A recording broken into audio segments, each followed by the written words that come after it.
Assalamualaikum warahmatullahi wabarakatuh. Selamat siang semuanya.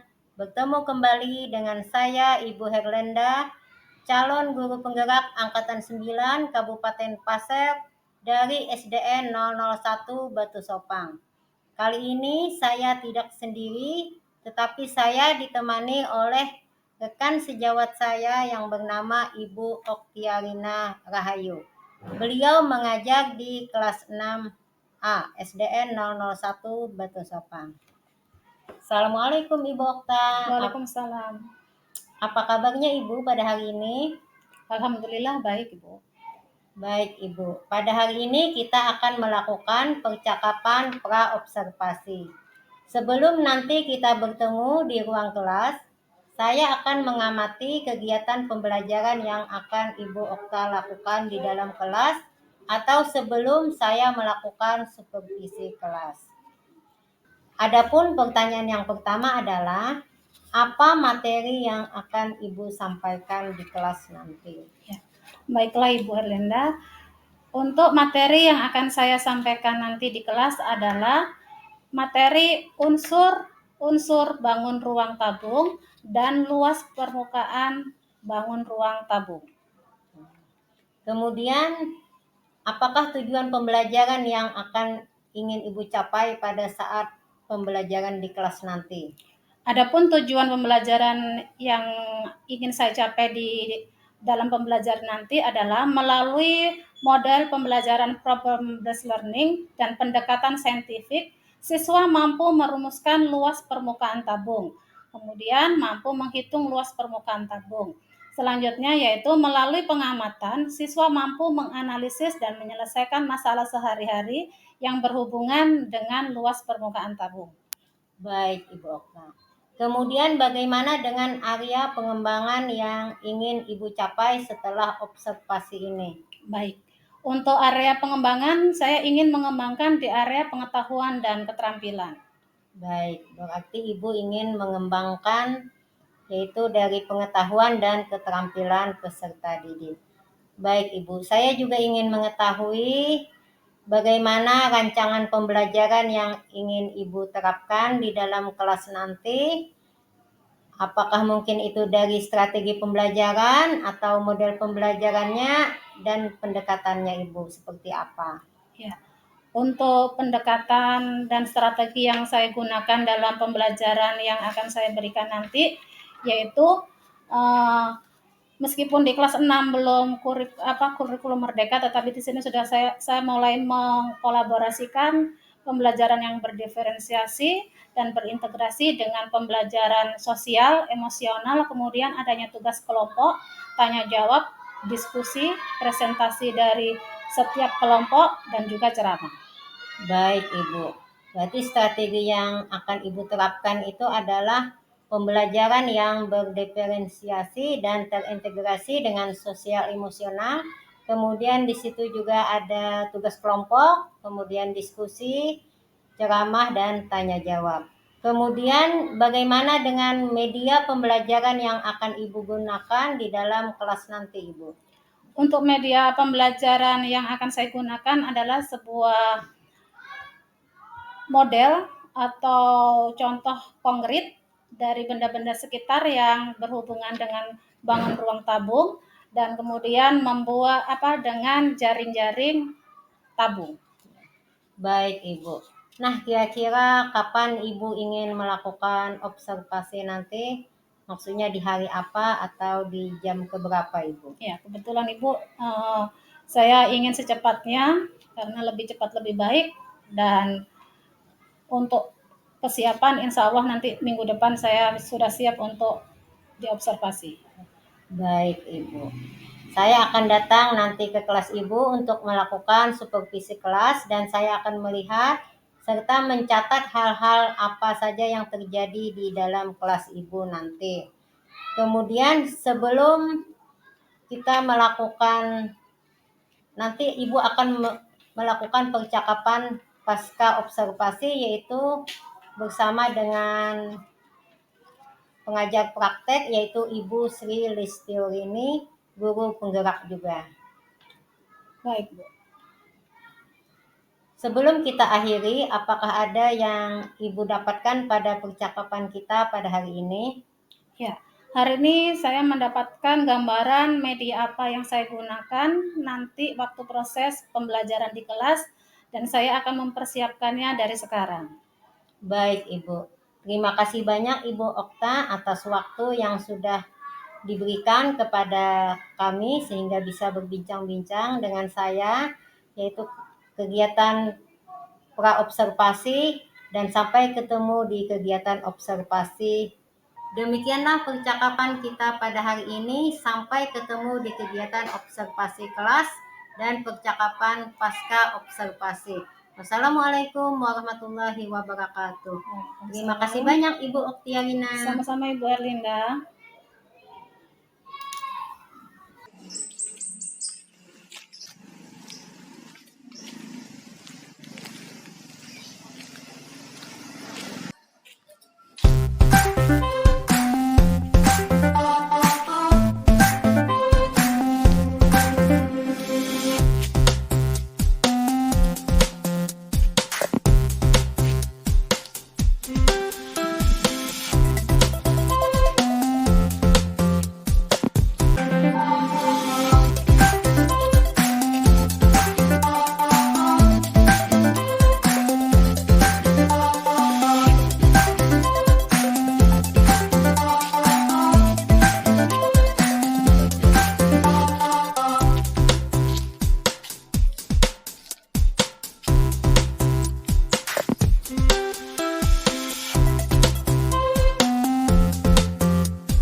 Yang kedua, memiliki dua rusuk lengkung, yaitu berbentuk lingkaran. Yang ketiga, memiliki sebuah sisi lengkung yang disebut selimut tabung. Yang keempat, memiliki alas dan tutup berbentuk lingkaran. Itu luasnya sama, atas dan bawah sama. Yang terakhir adalah tidak memiliki titik sudut. Karena tadi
Assalamualaikum warahmatullahi wabarakatuh. Hai adik-adik, bagaimana kabarnya? Semoga semuanya dalam keadaan sehat dan tetap semangat belajar ya. Sebelum kita memulai pelajaran ini, kita berdoa terlebih dahulu. Bismillahirrahmanirrahim. Adik-adik, dalam video kali ini kita akan mempelajari tentang luas permukaan tabung. Tujuannya adalah supaya kalian mampu menjelaskan luas permukaan tabung dan mengidentifikasi luas permukaan tabung. Sebelum itu, untuk mendukung channel ini, jangan lupa like dan subscribe ya.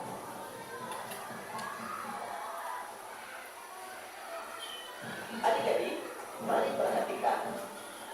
Meli akan membuat kerajinan tangan. Kerajinan ini terbuat dari barang bekas, yaitu kaleng susu. Kerajinan tersebut untuk tempat aksesoris. Kaleng susu tersebut mempunyai diameter 8 cm dan tinggi 10 cm. Berapa sentimeter kain yang dibutuhkan Meli untuk menghias satu kaleng susu? Nah, sebelum dilanjutkan, kalian bisa catat dulu soalnya dengan bahasa kalian ya. Nah, untuk menghitungnya, mari ikuti penjelasan berikut. Kalau tadi berbentuk tabung, jaring-jaringnya adalah sebagai berikut. Untuk mengetahui luas permukaannya, kita harus menjumlahkan luas seluruh sisinya. Berarti, luas permukaan tabung sama dengan luas alas ditambah luas alas ditambah luas sisi. Mari kita sederhanakan. Luas permukaan tabung sama dengan 2 kali luas lingkaran sebagai alasnya ditambah luas sisi yaitu luas persegi sama dengan 2 kali VR kuadrat yaitu rumus untuk luas lingkaran ditambah V kali L yaitu rumus dari luas persegi sama dengan 2 kali VR kuadrat ditambah 2 VR yaitu untuk keliling lingkarannya yang merupakan panjang dari sisinya dikali tinggi yaitu lebar dari perseginya sama dengan 2 VR dikali R ditambah 2 VR dikali T. Berarti luas tabung sama dengan 2 VR dikali R tambah T.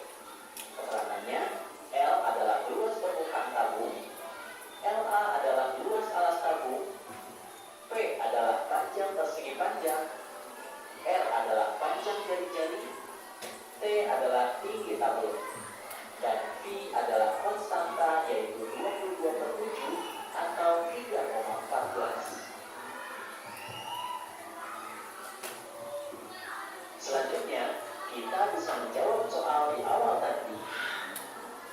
Diketahui bahwa diameternya adalah 8 cm, tingginya adalah 10 cm. Ditanyakan berapa luas permukaan tabung? Jawabnya, kita menggunakan rumus tadi, yaitu luas permukaan tabung sama dengan 2 VR dikali R ditambah T. Akan tetapi, kita harus mengetahui terlebih dahulu jari-jarinya. Seperti yang kita ketahui, rumus jari-jari adalah setengah kali D. D di sana adalah diameternya. Itu berarti setengah dikali 8 cm sama dengan 4 cm. Selanjutnya, tinggal kita masukkan ke dalam rumus. Luas permukaan tabung adalah 2 kali 3,14 untuk I atau konstanta dikali 4 yaitu jari-jarinya dikali 4 tambah 10 sama dengan 2 kali 3,14 dikali 4 dikali 14 sama dengan 351,68. Jadi Kain yang dibutuhkan Meli adalah 351,68 cm. Mudah kan? Kalian tentu bisa mengerjakan soal-soal yang lainnya. Alhamdulillahirobbilalamin. Materinya sudah selesai. Jangan lupa like dan subscribe ya. Jika ada materi yang ingin kalian pelajari. Ini adalah alat penyelesaian dari apa tadi?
kan hasilnya bagus, tolong ditingkatkan lagi, dipertahankan dan ditingkatkan. Kemudian ya, hasilnya kurang, tidak usah berkecil hati, tapi kita jadikan sebagai apa? Pelajaran kan, untuk lebih baik. Nah, sebelum kita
Assalamualaikum warahmatullahi wabarakatuh. Waalaikumsalam warahmatullahi wabarakatuh. Wassalatu wassalamu ala asrafil anbiya wal mursalin wa ala alihi wasahbihi ajmain amma ba'du. Berjumpa kembali di percakapan pasca observasi bersama dengan saya Herlenda, calon guru penggerak angkatan 9 Kabupaten Pasir dari SDN 001 Batu Sopang, Kabupaten Pasir. Saya ditemani oleh rekan sejawat saya, Ibu Oktiarina, sebagai guru yang telah diobservasi pada kegiatan supervisi akademis. Dan saya juga didampingi oleh Ibu Sri Listiorini sebagai pengajar praktek pada pendidikan guru penggerak angkatan 9 Kabupaten Pasir. Assalamualaikum Ibu Sri dan Ibu Oktiarina. Waalaikumsalam. Bagaimana kabarnya Ibu Okta pada hari ini? Alhamdulillah baik. Baik Ibu Okta. Di percakapan pasca observasi ini, saya akan memberikan pertanyaan kepada Ibu terkait dengan jalannya observasi kelas yang sudah Ibu lakukan untuk mengevaluasi sejauh mana proses pembelajaran yang Ibu lakukan di dalam kelas.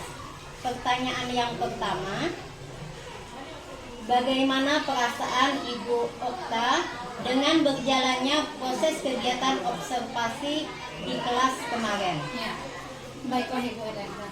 Karena kemarin itu adalah pertama saya melakukan di observasi, jadi sedikit agak tegang seperti itu.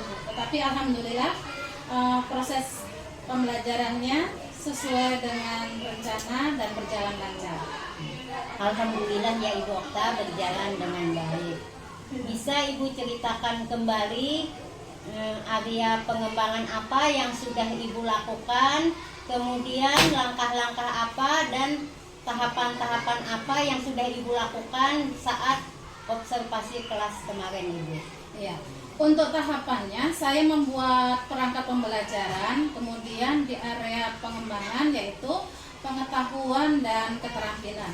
Untuk pengetahuan di sini anak-anak mengerjakan soal dan diharapkan bisa mengerjakan soal untuk menghitung luas permukaan tabung yang dikaitkan dengan permasalahan di kehidupan sehari-hari.